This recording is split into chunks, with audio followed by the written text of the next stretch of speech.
వృషభ రాశి. ఈ రాశి వారికి ఆదాయం 5 అయితే 14 వ్యయం ఉంది, ఖర్చు ఎక్కువ ఉంది. అలాగనే గౌరవం 5 అయితే అవమానం 4 ఉంది.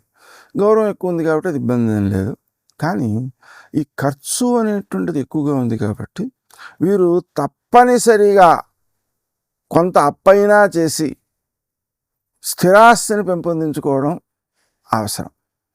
ఈ స్థిరాస్తి అంటే మనం ఇళ్ళు మొదలైనవి అనుకుంటూ ఉంటాం, కానీ బంగారం వెండి కూడా కొనుక్కోవడం కూడా స్థిరాస్తిగానే లెక్క.